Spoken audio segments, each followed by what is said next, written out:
분출하고 있습니다. 이 섬을 만든 것도 이 화산입니다. 마그마라 불리는 액체 암석이 지구 중심으로부터 솟아올라 지각을 뚫고 나옵니다. 또한 지구 내부의 증기는 화면처럼 풀륨으로 배출되는데 안전 밸브 같은 역할이죠. 하와이의 화산은 지피 아래의 뜨거운 풀륨에 의해 발생한다고 생각합니다. 이는 멘틀 바닥의 물질이 지구핵에 의해 가열되기 때문인데 지구핵은 섭씨 2000도에 이릅니다. 열이 가해지면 팽창하게 되어 멘틀 위로 솟아오르는 거죠. 가정집에서 장식용으로 쓰는 라바 램프가 좋은 예입니다. 라바 램프는 지구 멘틀의 모습을 재현한 램프인데 멘틀은 핵과 지각 사이의 층이죠. 가열된 암석은 상승하고 지표의 차가운 물질은 가라앉습니다. 이러한 현상을 대류 현상이라 하며 마그마는 지표로 나와 용암이 되어 흐릅니다.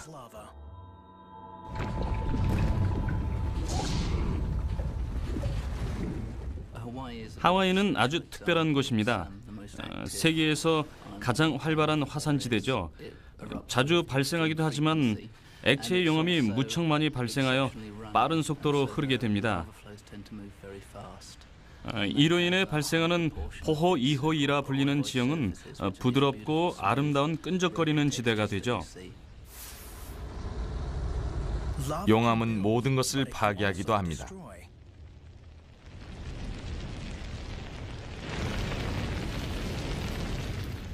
그 방향을 바꾸기도 어려울 뿐더러 가는 길목에 모든 것을 집어삼킵니다.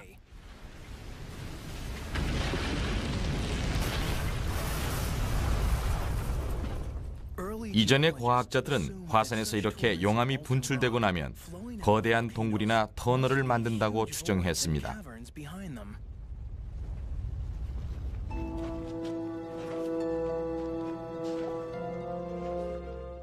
번의 탐험대는 이렇게 발생된 터널을 따라 지구 중심으로 향했습니다. 이제 그들에게 마지막 시련이 닥칩니다.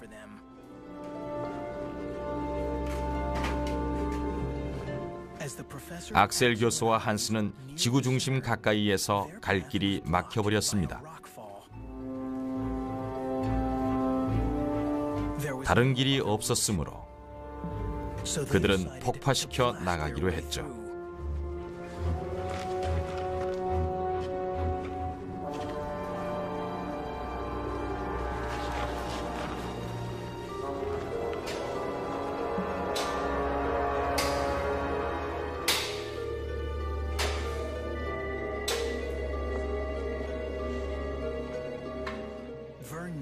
번은 지구에 갇힌 용암이 엄청난 압력을 받는다는 사실을 알고 있었습니다.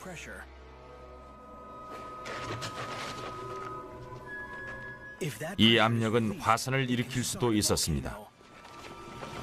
따라서 폭파는 위험한 발상이었죠.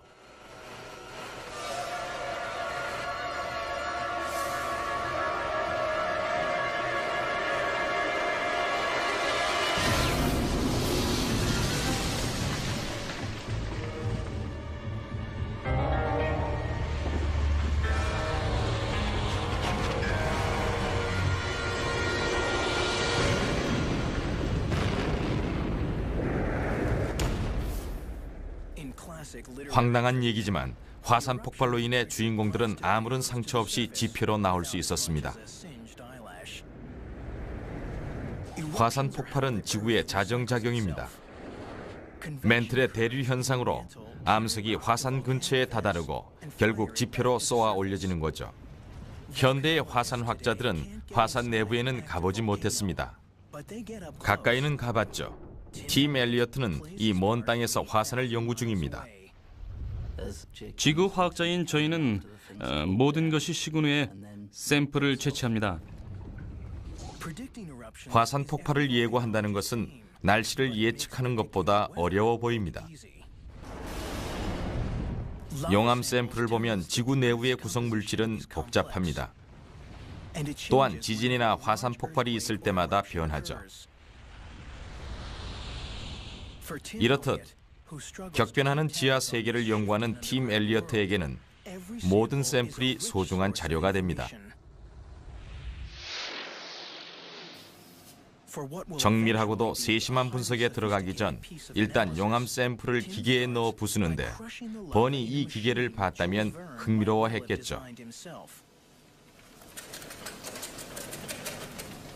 우선은 용암을 여러 조각으로 쪼갭니다. 다음으로 고운 분말이 되도록 부수죠.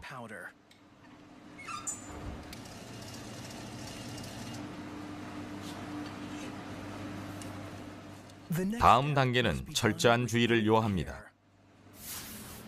분말을 용해하는 데 사용하는 플루오르화 수소산은 살과 뼈를 녹일 수도 있으니까요. 이로 인해 모든 암석 부분은 제거되고 주요 물질만 남습니다. 이 물질들이 팀의 주된 관심사죠. 이제 샘플을 가열시켜 산을 모두 증발시켜 버립니다. 원하는 물질을 순수하게 분리해낸 다음 질량 분광계로 동위 원소비를 분석합니다.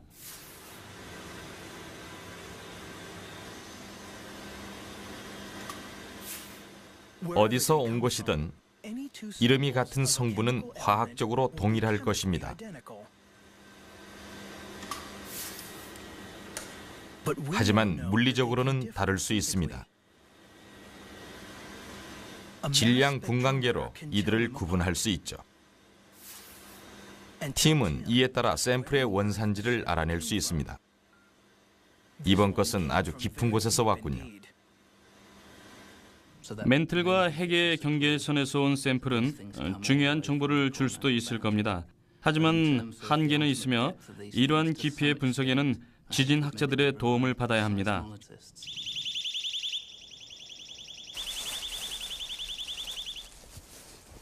10, 9, 8, 7, 6, 5, 4, 3, 2, 1.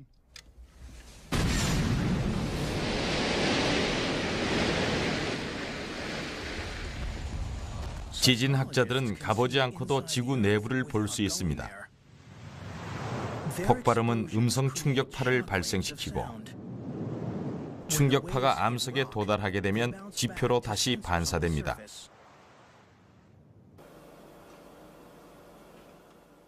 암석의 종류에 따라 반사하는 속도가 다르므로 지진학자들은 지구 내부의 지형을 볼 수 있는 거죠.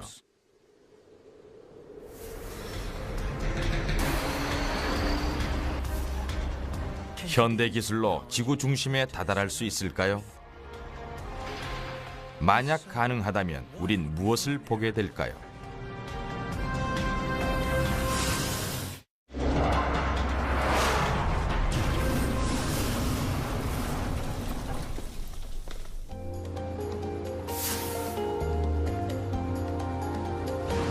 우리는 소리를 이용해 볼 수 있습니다. 지진학이 가진 잠재력에 대한 것을 MIT의 로버트의 얘기를 들어보죠. 지진학은 지구 내부를 직접 측정할 수 있는 거의 유일한 방법입니다. 이론은 많은 발전을 거듭했으며 관측법도 나날이 발전하여 이젠 아주 세밀한 영상을 볼 수 있죠. 지진학은 초음파 검사와도 비슷합니다. 뱃속의 아기를 볼 수 있는 방법이죠. 소리가 우리 몸의 각 부분을 다양한 속도로 통과하여 영상이 만들어지는 겁니다. 이 검사기는 자체적으로 소리를 발생시키지만 지진학은 약 2분 간격으로 일어나는 자연의 소리를 이용합니다. 지진의 소리. 우린 그 대부분을 의식하지 못하지만 실제 매년 100만여 건이 발생하며 이는 과학자들로 하여금 지구 내부에 대해 궁금하게 만들고 있습니다. 지진은 인류에게 엄청난 재앙이지만 과학자들에게는 연구의 대상입니다. 지진파는 초음파와 비슷합니다. 지구를 통과하는 과정을 분석함으로써 아무도 볼 수 없는 지구 내부를 볼 수 있는 거죠. 지진파는 먼저 지구의 표면층인 지각을 지나갑니다. 어떤 곳은 6.4km에 불과한 지각이 우리를 뜨거운 마그마로부터 지켜주고 있습니다. 온도는 3000도에 달하며 이로 인해 암석은 부분적으로 녹아 있습니다. 4800km 밑의 지구 핵은 그 온도가 상상을 뛰어넘는 7000도에 달합니다. 초대형 핵 발전기이며 우리 행성의 원동력입니다. 아래로 움직이는 물질이 가장 잘 보이며 핵과 멘틀의 경계선까지 보이기도 합니다. 이 모든 정보를 종합해보면 지구 중심의 밀도가 매우 높다는 것과 그 변화폭도 크다는 걸 알 수가 있습니다. 지진학자는 암석을 영상화하며 암석학자는 지구 내부의 열과 압력을 재현하여 암석을 만듭니다.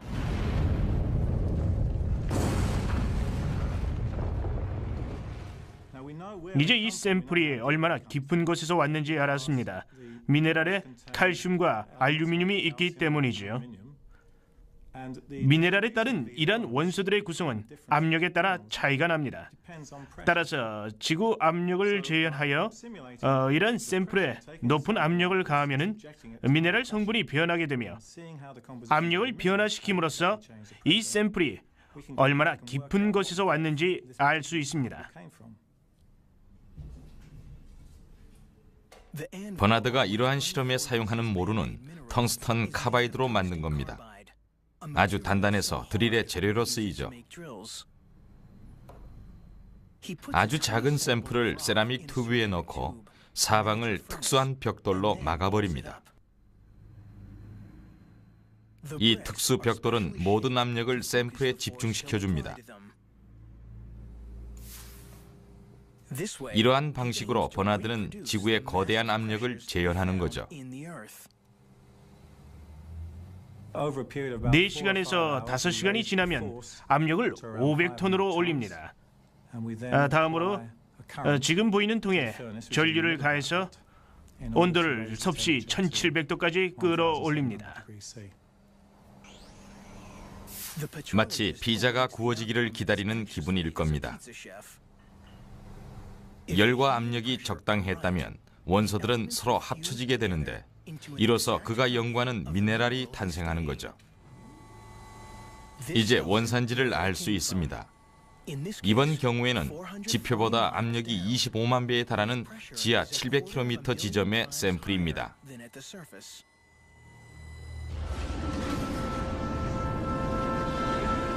번뇌 시대 이후로 과학은 눈부시게 성장했습니다.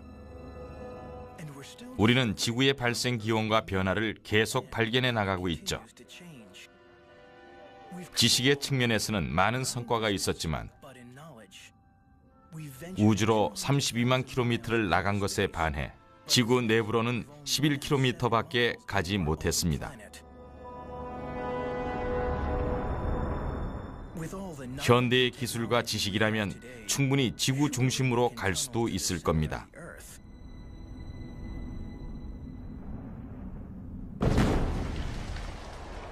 지구 중심까지 터널을 뚫는다면 그 보상은 거대하겠죠.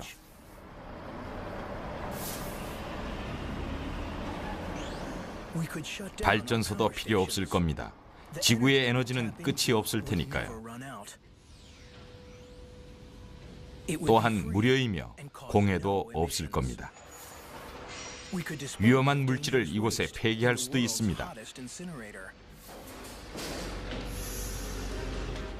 또한 자원도 엄청납니다. 그냥 지표로 가져오기만 하면 되는 거죠. 또한 지구를 관통하는 초고속 이동 수단을 만들 수도 있습니다. 초고속 지하철이죠. 하지만 쉽지는 않습니다. 영국과 프랑스를 연결하는 이 터널은 공사 기간이 5년 걸렸으며 길이가 48km입니다. 지구 중심까지는 6,400km입니다. 게다가 정말 가고 싶은 곳일까요? 다니엘 같은 사람이나 가고 싶어 할 것입니다. 모험이라면 정말 재밌겠군요. 가능만 하다면 전 갈 겁니다.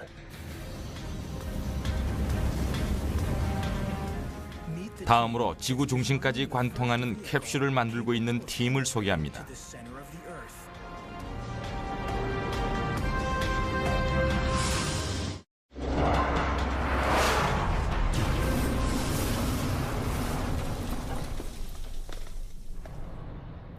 오늘날의 터널 굴착 장비는 상당히 첨단화되어 땅을 뚫는 동시에 터널을 포장하며 계속 나아갑니다. 하지만 이러한 첨단 장비로도 지구 중심까지 가기에는 무리입니다. 브라이언 크라크는 세계적인 터널 전문가입니다. 지구 중심까지 뚫는다면 다양한 물질들을 만나겠군요. 일단은 부드러운 땅에서 시작해야 할 겁니다.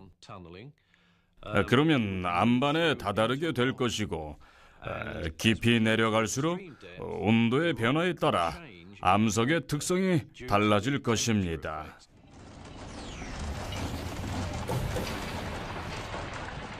암석을 갈고 부수기 위해서는 텅스텐 가바이드 재질의 날이 달린 장비가 필요할 것입니다. 오늘날의 최신 굴착기들은 시간당 0.6m를 뚫습니다. 하루 24시간 이 속도로 뚫는다면 지구 중심까지는 1000년이나 걸리게 될 것입니다. 따라서 이들의 속도를 높이는 게 관건입니다.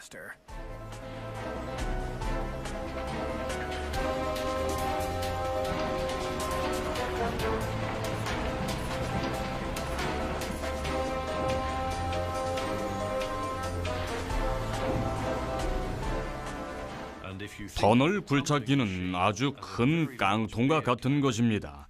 앞에 굴착용 날이 달린 채로 지구 중심을 향해 돌진하겠지요.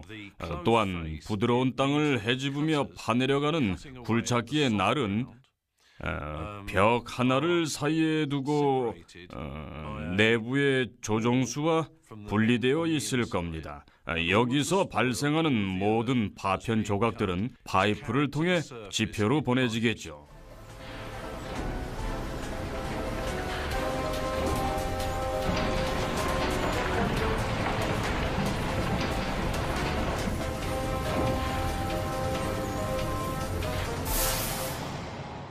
터널에서 나오는 파편 조각들의 양은 엄청날 것입니다.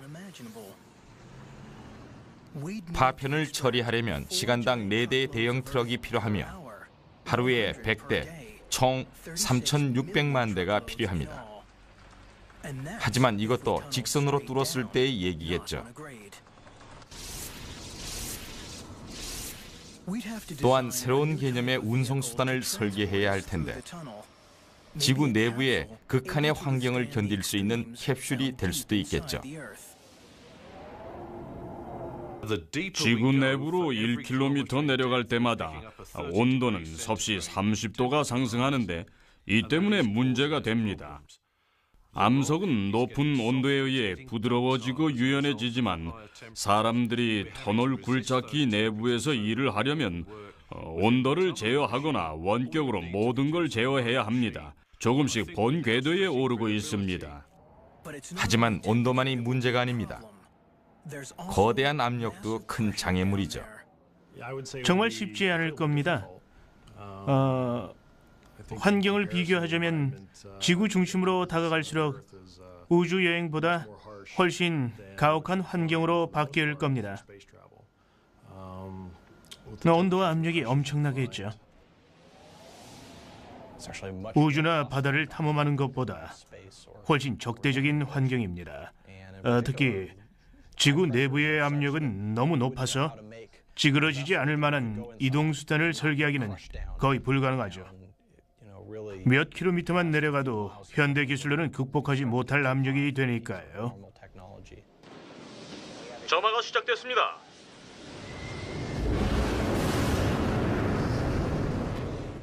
우린 이미 첨단 운송 수단을 만들어 왔습니다.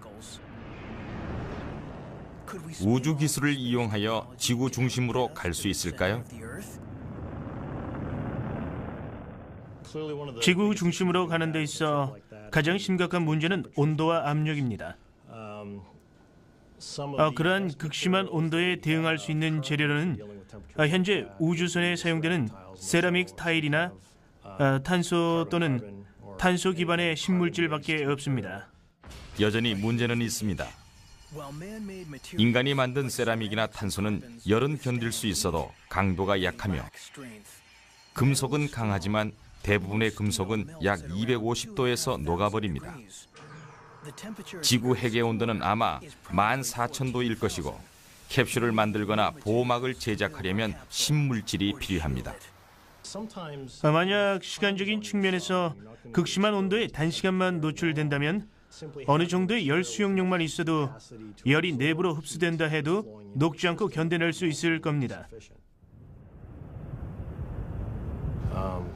제가 아는 한 가장 좋은 물질은 다이아몬드이지만 다이아몬드도 섭씨 2900도에서는 녹죠.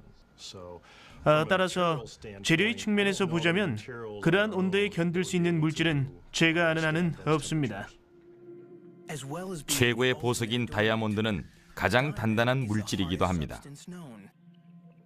다이아몬드를 만들 수는 있지만 캡슐의 크기만큼 거대하게 만들 수 있을까요? 다이아몬드는 물론 가장 단단한 물질입니다. 압력에 대한 저항성이 가장 크겠죠.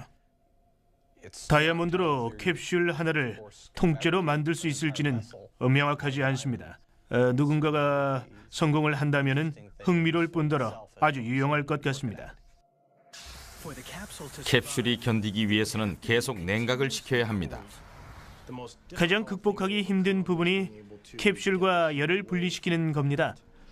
먼 미래엔 어쩌면 기술이 발달되어 열을 제거할 수 있을지도 모릅니다. 탄소 음극 튜브 같은 기술로 아주 긴 튜브를 캡슐을 따라 함께 내려가게 하면서 특수한 냉각제를 수천 킬로미터 아래까지 보내 열을 식히거나 열을 뽑아낼 수 있을지도 모릅니다. 하지만 어떤 형태로든 냉각 없이는 불가능하다고 생각합니다. 가장 큰 문제는 캡슐이 그 극심한 열에 노출되는 시간입니다. 태양 표면을 떠다닐 수 있는 우주선을 만드는 꼴입니다. 온도는 정말 엄청나겠죠.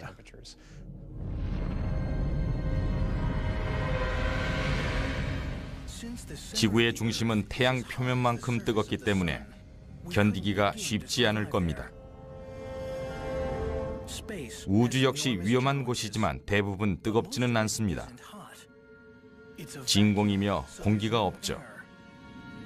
하지만 만들어내면 그만입니다. 또한 진공에서는 우주선과 우주복이 엄청난 압력을 받지도 않습니다. 우주 여행도 쉽지는 않지만 지구 내부로의 여행에 비하면 식은 죽 먹기죠. 200년마다 이 도시는 파괴적인 지진에 시달립니다. 이번 지진도 임박했습니다. 이곳에 사는 1200만 명을 살릴 수 있을까요?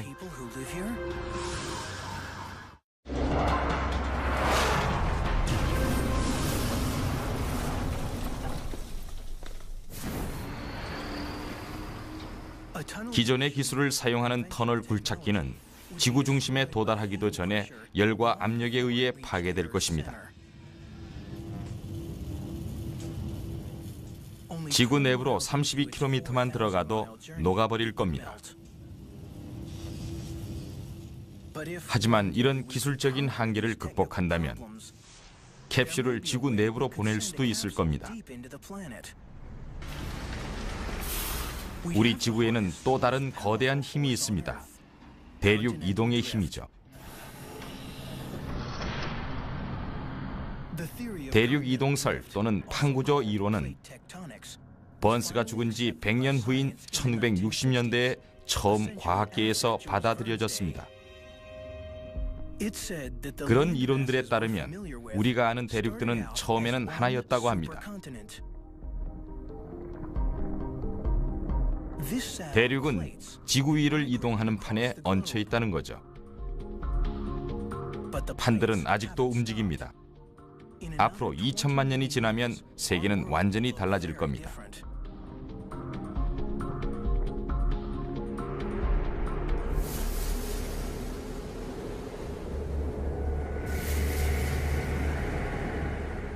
이곳은 산 안드레아 단층입니다.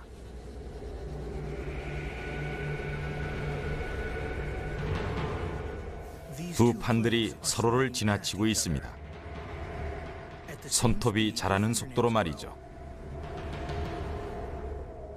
대부분 부드럽게 지나치지만 가끔 서로 걸리기도 합니다. 이로써 지진이 발생합니다.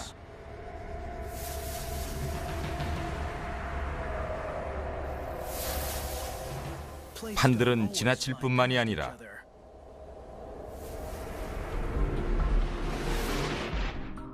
어떤 때는 한 판이 다른 판 아래로 밀려 들어갑니다. 일본의 경우가 그러하죠.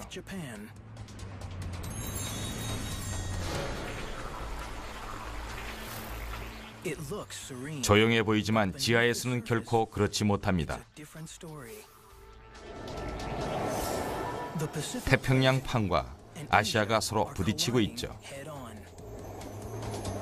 그림 같은 전경 아래에서는 태평양 판이 아시아 아래로 밀려 들어가고 있는데 이를 섭입이라고 합니다.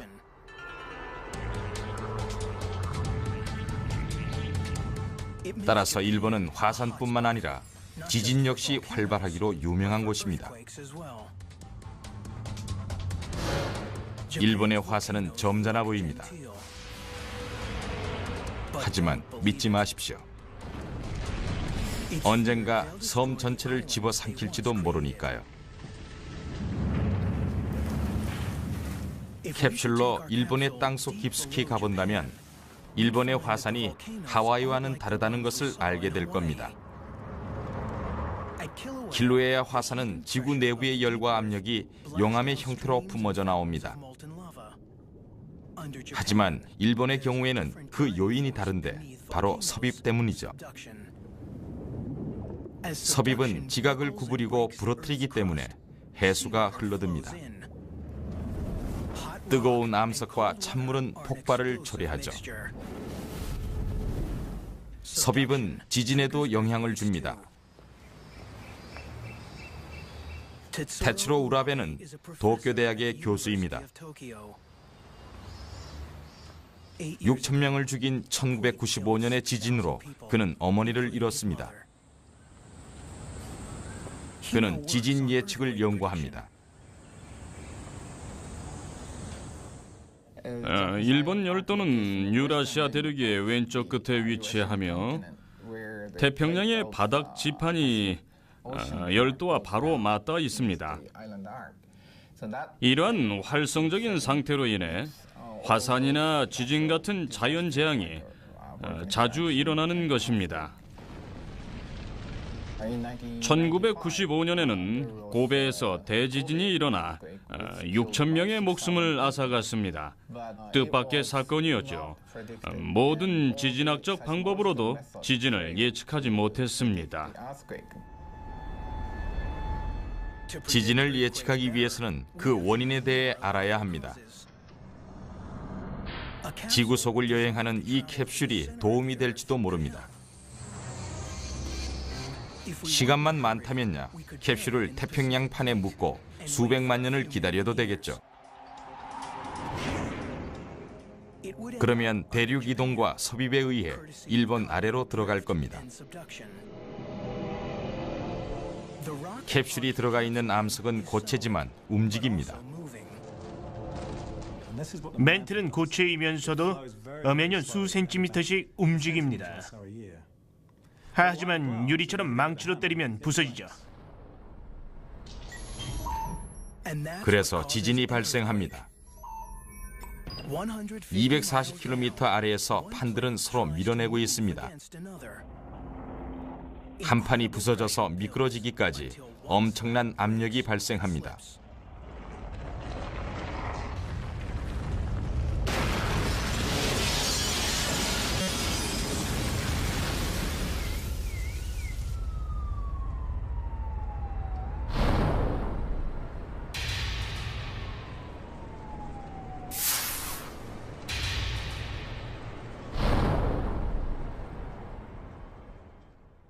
이러한 지층 구조 때문에 일본은 세계에서 가장 복잡한 지진 센서망을 갖고 있습니다. 1,700개의 지하 센서가 지각과 멘틀의 미세한 움직임까지 읽어냅니다.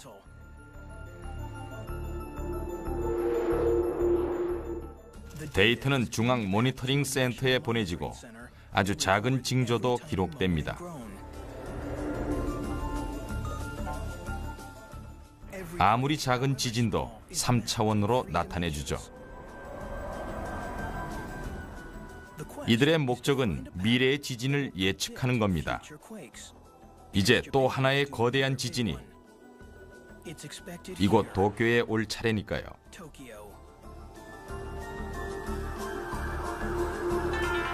도쿄의 인구는 1,200만 명 이상입니다.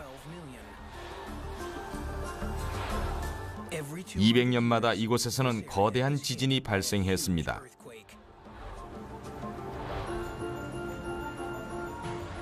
도쿄는 지구의 네 지판이 만나는 교차점 바로 위에 있는데 판들은 서로를 밀어내고 있습니다.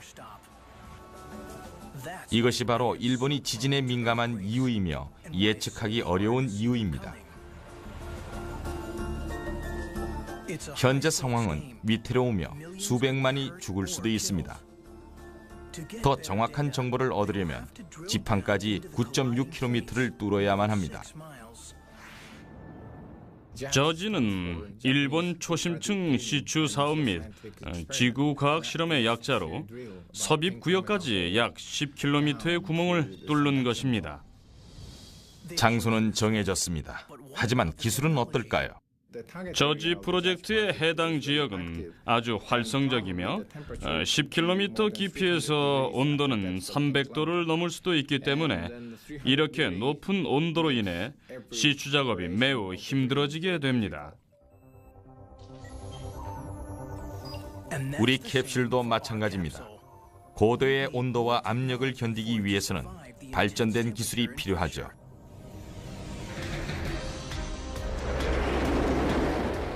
지구 중심에서는 무엇을 보게 될까요? 거대한 원자로일까요?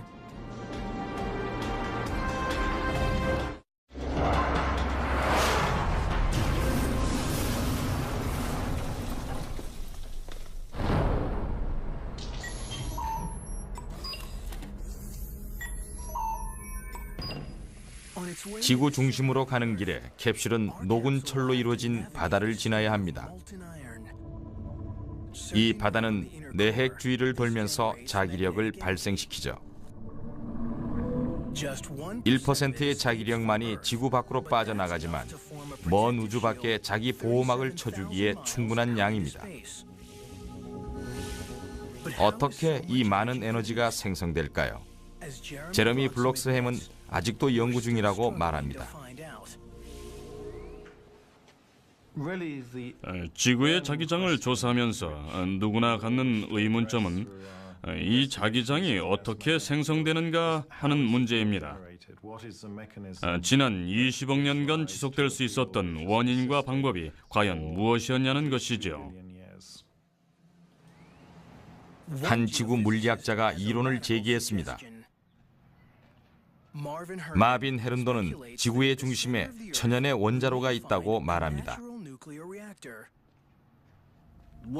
현대 과학의 가장 큰 의문점 중 하나는 도대체 지구의 자기장을 만들어내는 에너지의 원천이 무엇이냐는 것이었습니다. 단지 45억 년 동안 냉각되고 있는 철 덩어리라고 믿기에는 에너지가 너무 크다고 합니다. 자기 보호막을 만들고 대륙을 움직이며 화산과 지진을 발생시키니까요. 헤른도는 뭔가 강력한 것이 숨어 있다고 합니다. 제가 이전에 제안한 이론 중 하나는 우리가 최근에 측정한 지구 자기장의 변화가 지구의 원자로가 내뿜는 출력이 변하여 생긴 것일지도 모른다는 이론이었습니다. 이 이론으로 지구의 격변기를 설명할 수도 있을까요? 공룡은 왜 멸종했을까요?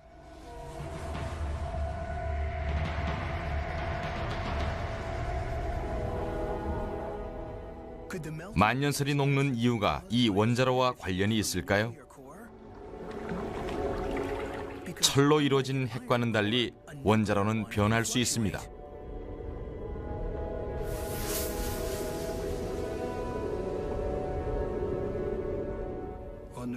원자로는 스스로 가동을 했다가 멈출 수도 있습니다. 또한 출력이 변할 수도 있고 일정할 수도 있죠. 헤른돈의 이론은 논란거리이며 그의 이론에 대한 반박과 논쟁은 계속되고 있습니다. 하지만 지구 자기장이 변하고 있다는 사실만은 분명하며 또한 이미 오래전부터 변해오고 있었습니다. 현재 저희 시스템은 농구공만한 크기이며 결과는 아직 신뢰할 수 없습니다. 하지만 지름이 3m에 이르는 굴을 액체 나트륨으로 채운 보다 큰 시스템을 계획 중입니다. 15톤에 이르는 양이죠. 이 실험 역시 비슷한 방법으로 진행되겠지만 결과는 실제 지구 내부의 현상에 더욱 근접할 것입니다.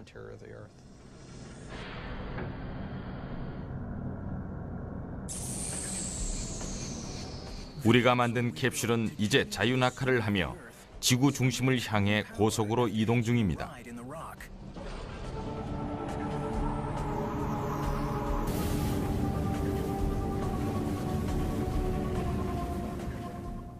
센서로부터 다소 덜컹거릴 거라는 신호가 옵니다.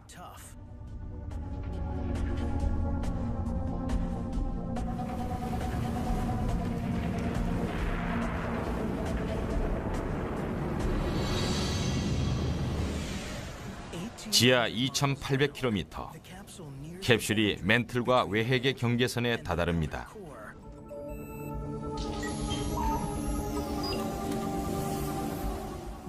이곳의 뜨거운 온도는 캡슐을 감싸고 있는 특수 보호판을 모두 녹여버립니다. 이제 자체 추진력을 이용해서 빨리 이곳을 벗어나야 합니다. 캡슐이 액체 외핵 속을 뚫고 나아갑니다.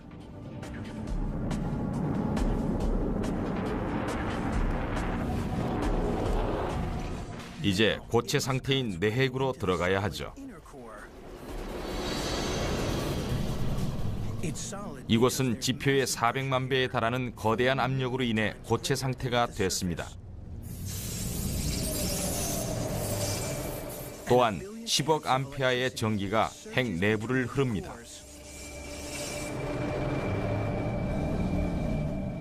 드디어 목적지에 도착했습니다. 지구의 중심이죠. 지구상에서 유일하게 중력이 없습니다.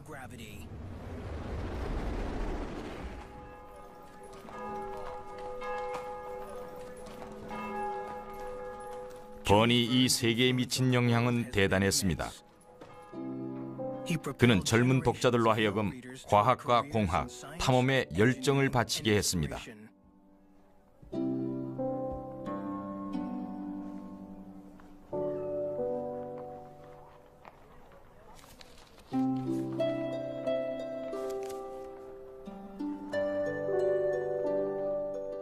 또한 헬리콥터와 잠수함, 라디오를 만들도록 영감을 주었죠. 그의 소설은 이 세상을 변화시킨 이들에게 영향을 주었습니다. 20세기 초, 버니 죽었을 때 사람들은 그가 미래에 줄 지대한 영향력을 예상하지 못했습니다. 그의 비문에는 이렇게 쓰여 있습니다. 불멸과 영원한 젊음을 향하여.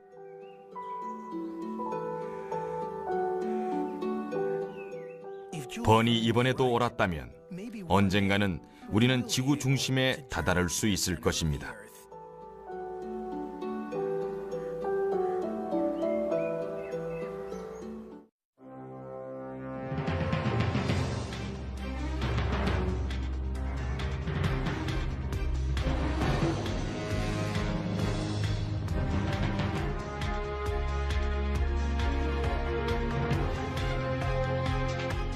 파편을 처리하려면 시간당 4대의 대형 트럭이 필요하며 하루에 100대, 총 3,600만 대가 필요합니다.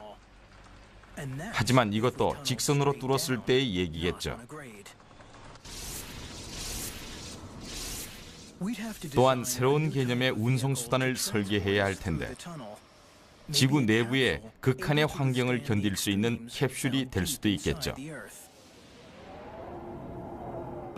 지구 내부로 1km 내려갈 때마다 온도는 섭씨 30도가 상승하는데 이 때문에 문제가 됩니다. 암석은 높은 온도에 의해 부드러워지고 유연해지지만 사람들이 터널 굴착기 내부에서 일을 하려면 온도를 제어하거나 원격으로 모든 걸 제어해야 합니다. 조금씩 본 궤도에 오르고 있습니다. 하지만 온도만이 문제가 아닙니다. 거대한 압력도 큰 장애물이죠. 정말 쉽지 않을 겁니다.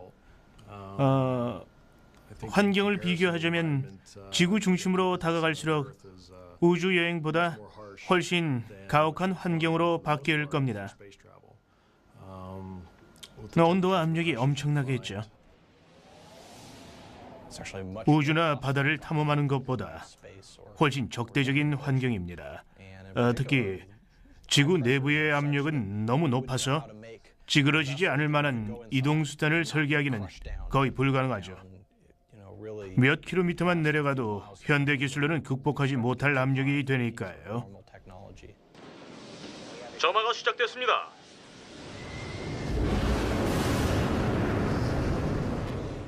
우린 이미 첨단 운송수단을 만들어 왔습니다. 우주 기술을 이용하여 지구 중심으로 갈 수 있을까요? 지구 중심으로 가는 데 있어 가장 심각한 문제는 온도와 압력입니다. 그러한 극심한 온도에 대응할 수 있는 재료는 현재 우주선에 사용되는 세라믹 타일이나 탄소 또는 탄소 기반의 신물질밖에 없습니다. 여전히 문제는 있습니다. 인간이 만든 세라믹이나 탄소는 열은 견딜 수 있어도 강도가 약하며 금속은 강하지만 대부분의 금속은 약 250도에서 녹아버립니다. 지구 핵의 온도는 아마 14,000도일 것이고 캡슐을 만들거나 보호막을 제작하려면 신물질이 필요합니다. 만약 시간적인 측면에서 극심한 온도에 단시간만 노출된다면 어느 정도의 열 수용력만 있어도 열이 내부로 흡수된다 해도 녹지 않고 견뎌낼 수 있을 겁니다. 샘플이 얼마나 깊은 곳에서 왔는지 알 수 있습니다. 버나드가 이러한 실험에 사용하는 모루는 텅스턴 카바이드로 만든 겁니다. 아주 단단해서 드릴의 재료로 쓰이죠. 아주 작은 샘플을 세라믹 튜브에 넣고 사방을 특수한 벽돌로 막아버립니다.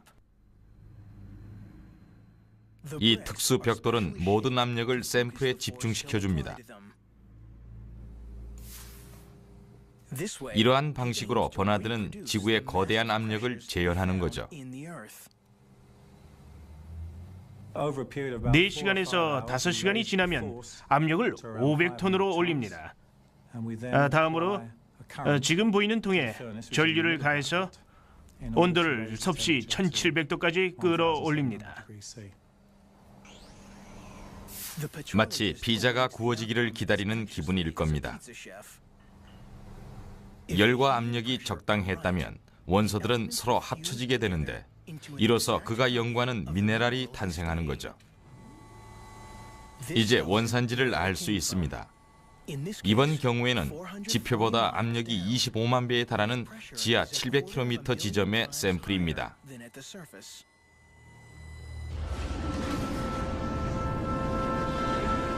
번뇌 시대 이후로 과학은 눈부시게 성장했습니다.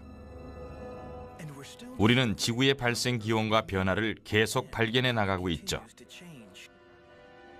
지식의 측면에서는 많은 성과가 있었지만 우주로 32만 킬로미터를 나간 것에 반해 지구 내부로는 11km밖에 가지 못했습니다. 현대의 기술과 지식이라면 충분히 지구 중심으로 갈 수도 있을 겁니다.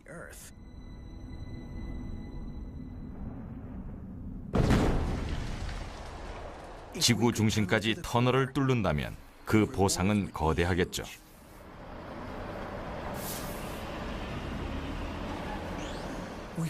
발전소도 필요 없을 겁니다.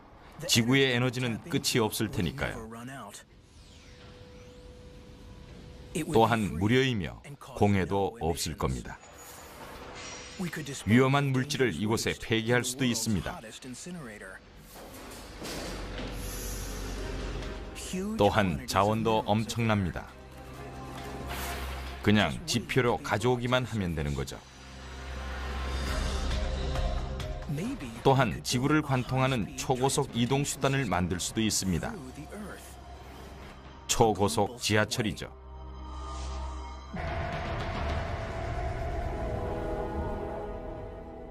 만년설이 녹는 이유가 이 원자로와 관련이 있을까요? 철로 이루어진 핵과는 달리 원자로는 변할 수 있습니다.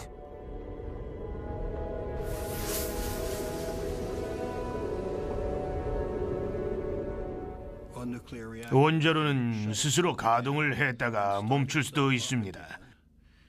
또한 출력이 변할 수도 있고 일정할 수도 있죠. 헤른돈의 이론은 논란거리이며 그의 이론에 대한 반박과 논쟁은 계속되고 있습니다. 하지만 지구 자기장이 변하고 있다는 사실만은 분명하며 또한 이미 오래전부터 변해오고 있었습니다.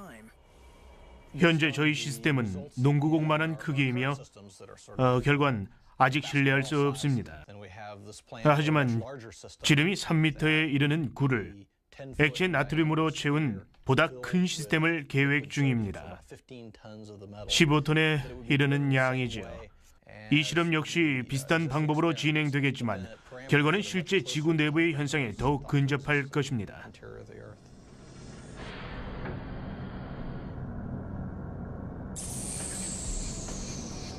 우리가 만든 캡슐은 이제 자유낙하를 하며 지구 중심을 향해 고속으로 이동 중입니다.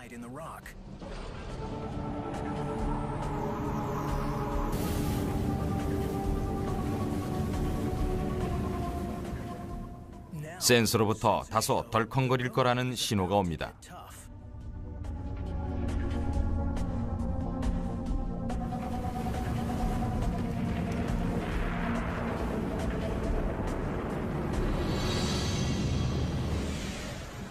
지하 2,800km, 캡슐이 멘틀과 외핵의 경계선에 다다릅니다.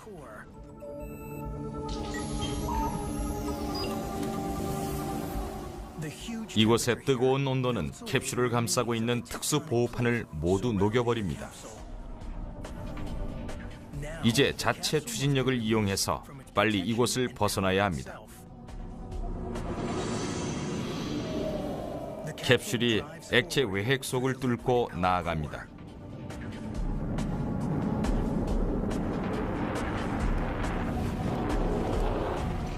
이제 고체 상태인 내핵으로 들어가야 하죠. 이곳은 지표의 400만 배에 달하는 거대한 압력으로 인해 고체 상태가 됐습니다. 또한 10억 암페어의 전기가 핵 내부를 흐릅니다.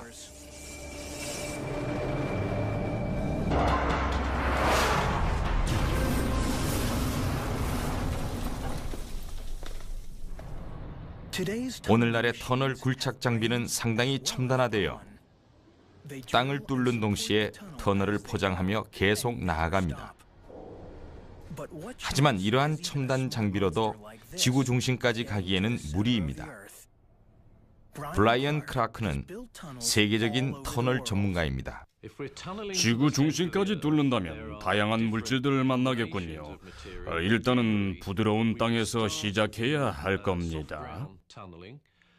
그러면 안반에 다다르게 될 것이고 깊이 내려갈수록 온도의 변화에 따라 암석의 특성이 달라질 것입니다.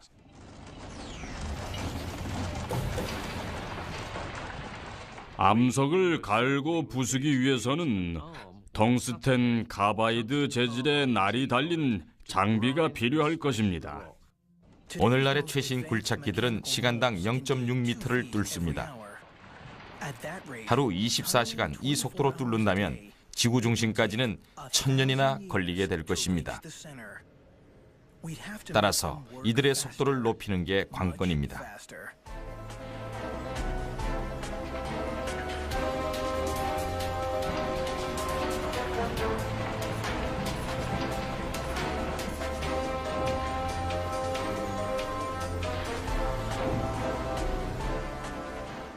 터널 굴착기는 아주 큰 깡통과 같은 것입니다.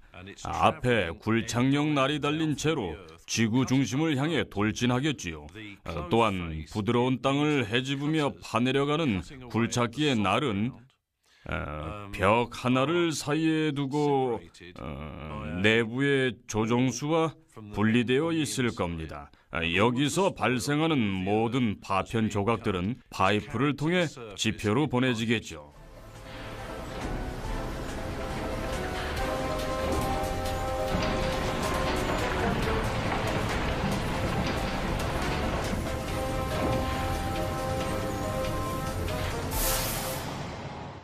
터널에서 나오는 파편 조각들의 양은 엄청날 것입니다. 파편을 처리하려면 시간당 4대의 대형 트럭이 필요하며 하루에 100대, 총 3,600만 대가 필요합니다. 하지만 이것도 직선으로 뚫었을 때의 얘기겠죠. 또한 새로운 개념의 운송수단을 설계해야 할 텐데 지구 내부의 극한의 환경을 견딜 수 있는 캡슐이 될 수도 있겠죠. 폭발이 있을 때마다 변하죠. 이렇듯 격변하는 지하 세계를 연구하는 팀 엘리어트에게는 모든 샘플이 소중한 자료가 됩니다. 정밀하고도 세심한 분석에 들어가기 전 일단 용암 샘플을 기계에 넣어 부수는데 버니 이 기계를 봤다면 흥미로워했겠죠. 우선은 용암을 여러 조각으로 쪼갭니다. 다음으로 고운 분말이 되도록 부수죠.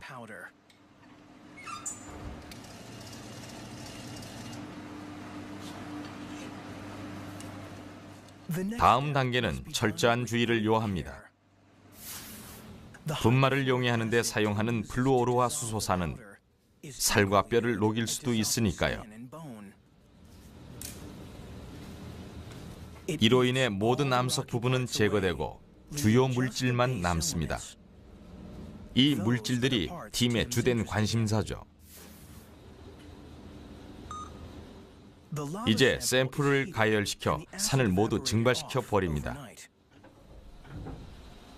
원하는 물질을 순수하게 분리해낸 다음 질량 분광계로 동위 원소비를 분석합니다.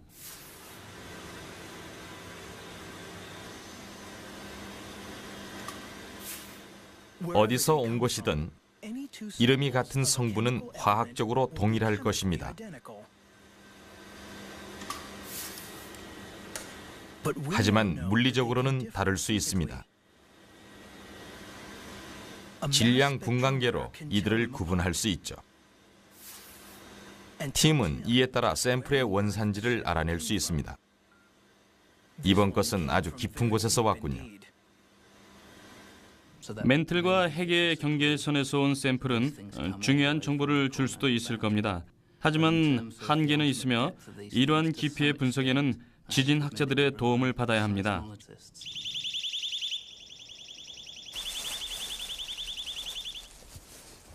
10, 9, 8, 7, 6, 5, 4, 3, 2, 1.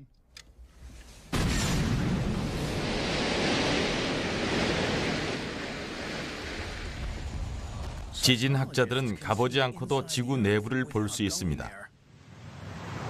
폭발음은 음성 충격파를 발생시키고 충격파가 암석에 도달하게 되면 지표로 다시 반사됩니다.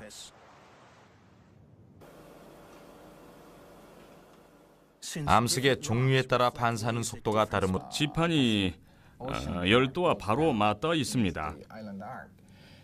이러한 활성적인 상태로 인해 화산이나 지진 같은 자연 재앙이 자주 일어나는 것입니다.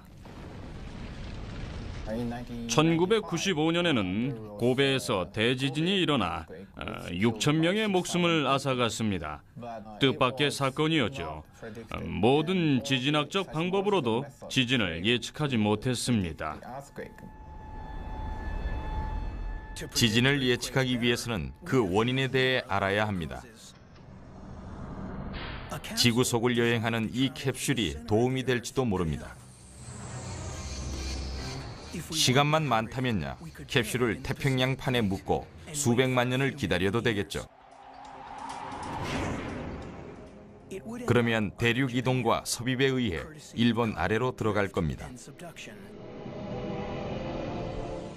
캡슐이 들어가 있는 암석은 고체지만 움직입니다. 멘틀은 고체이면서도 매년 수 센티미터씩 움직입니다.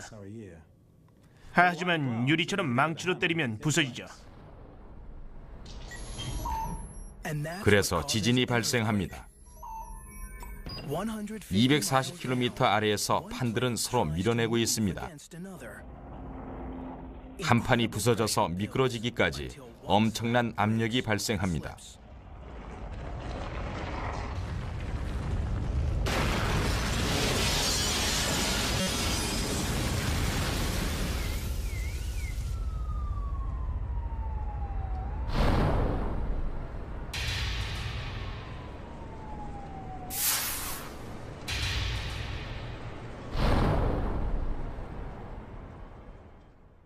이러한 지층 구조 때문에 일본은 세계에서 가장 복잡한 지진 센서망을 갖고 있습니다. 1,700개의 지하 센서가 지각과 멘틀의 미세한 움직임까지 읽어냅니다.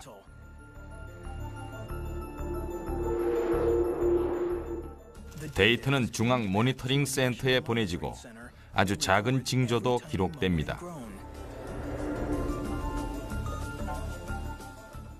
아무리 작은 지진도 3차원으로 나타내주죠. 이들의 목적은 미래의 지진을 예측하는 겁니다. 이제 또 하나의 거대한 지진이 이곳 도쿄에 올 차례니까요.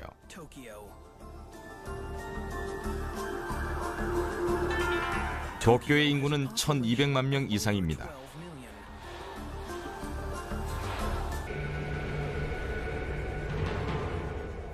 두 판들이 서로를 지나치고 있습니다. 손톱이 자라는 속도로 말이죠.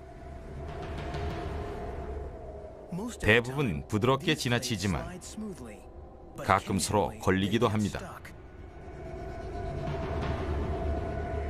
이로써 지진이 발생합니다.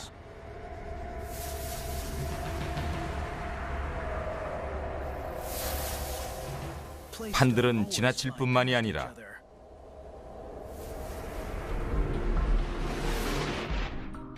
어떤 때는 한 판이 다른 판 아래로 밀려 들어갑니다. 일본의 경우가 그러하죠.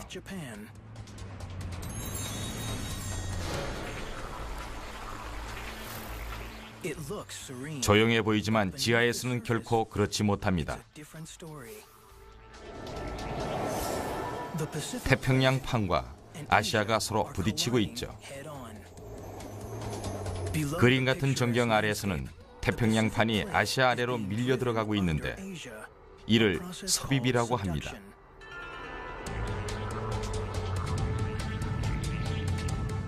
따라서 일본은 화산뿐만 아니라 지진 역시 활발하기로 유명한 곳입니다. 일본의 화산은 점잖아 보입니다. 하지만 믿지 마십시오. 언젠가 섬 전체를 집어삼킬지도 모르니까요. 캡슐로 일본의 땅속 깊숙이 가본다면 일본의 화산이 하와이와는 다르다는 것을 알게 될 겁니다. kilauea 화산은 지구 내부의 열과 압력이 용암의 형태로 뿜어져 나옵니다. 하지만 일본의 경우에는 그 요인이 다른데 바로 섭입 때문이죠. 섭입은 지각을 구부리고 부러뜨리기 때문에 해수가 흘러듭니다. 뜨거운 암석과 찬물은 폭발을 초래하죠. 섭입은 지진에도 영향을 줍니다. 테츠로 우라베는 도쿄대학의 교수입니다.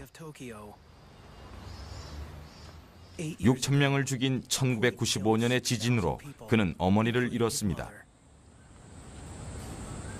그는 지진 예측을 연구합니다.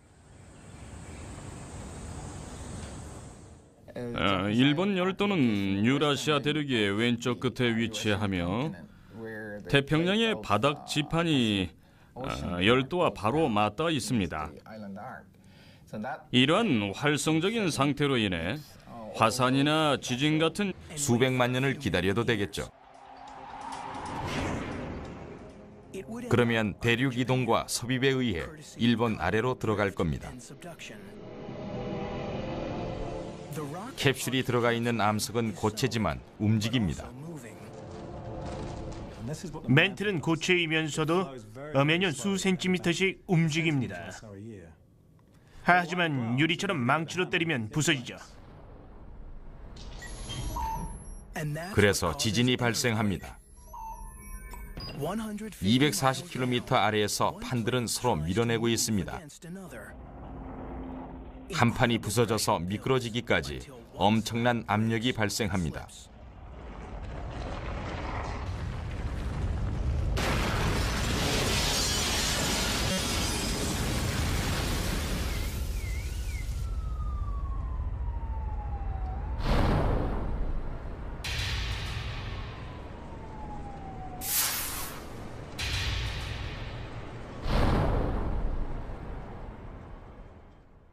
이러한 지층 구조 때문에 일본은 세계에서 가장 복잡한 지진 센서망을 갖고 있습니다.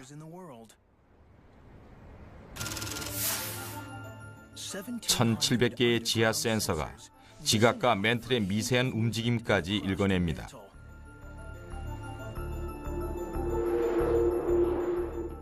데이터는 중앙 모니터링 센터에 보내지고 아주 작은 징조도 기록됩니다. 아무리 작은 지진도 3차원으로 나타내주죠. 이들의 목적은 미래의 지진을 예측하는 겁니다. 이제 또 하나의 거대한 지진이 이곳 도쿄에 올 차례니까요.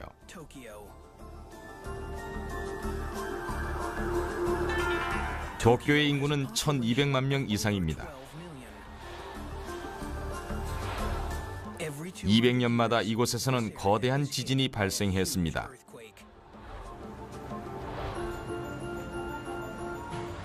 도쿄는 지구의 네 지판이 만나는 교차점 바로 위에 있는데 판들은 서로를 밀어내고 있습니다. 이것이 바로 일본이 지진에 민감한 이유이며 예측하기 어려운 이유입니다. 현재 상황은 위태로우며 수백만이 죽을 수도 있습니다. 더 정확한 정보를 얻으려면 지판까지 9.6km를 뚫어야만 합니다. 저지는 일본 초심층 시추 사업 및 지구 과학 실험의 약자로 섭입 구역까지 약 우리가 만든 캡슐은 이제 자유낙하를 하며 지구 중심을 향해 고속으로 이동 중입니다.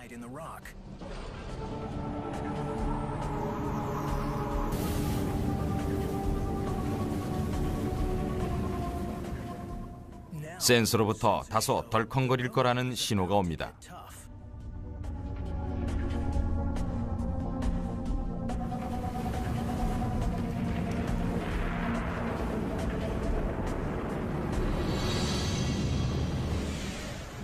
지하 2,800km. 캡슐이 멘틀과 외핵의 경계선에 다다릅니다.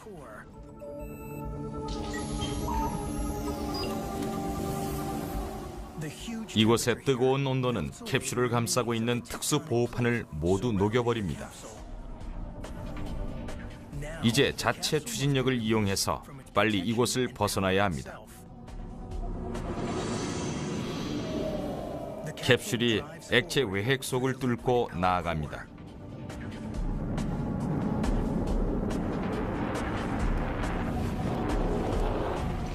이제 고체 상태인 내핵으로 들어가야 하죠.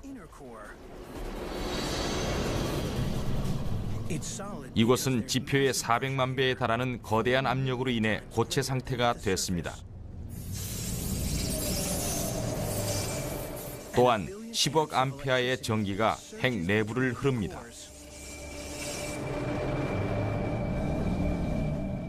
드디어 목적지에 도착했습니다. 지구의 중심이죠. 지구상에서 유일하게 중력이 없습니다.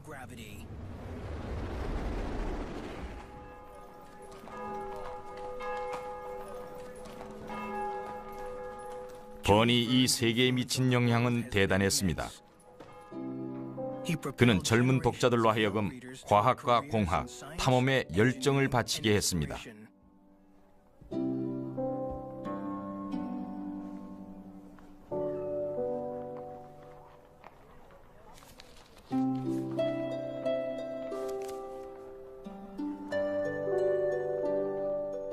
또한 헬리콥터와 잠수함, 라디오를 만들도록 영감을 주었죠. 그의 소설은 이 세상을 변화시킨 이들에게 영향을 주었습니다. 20세기 초, 번이 죽었을 때 사람들은 그가 미래에 줄 지대한 영향력을 예상하지 못했습니다. 그의 비문에는 이렇게 쓰여 있습니다. 불멸과 영원한 젊음을 향하여.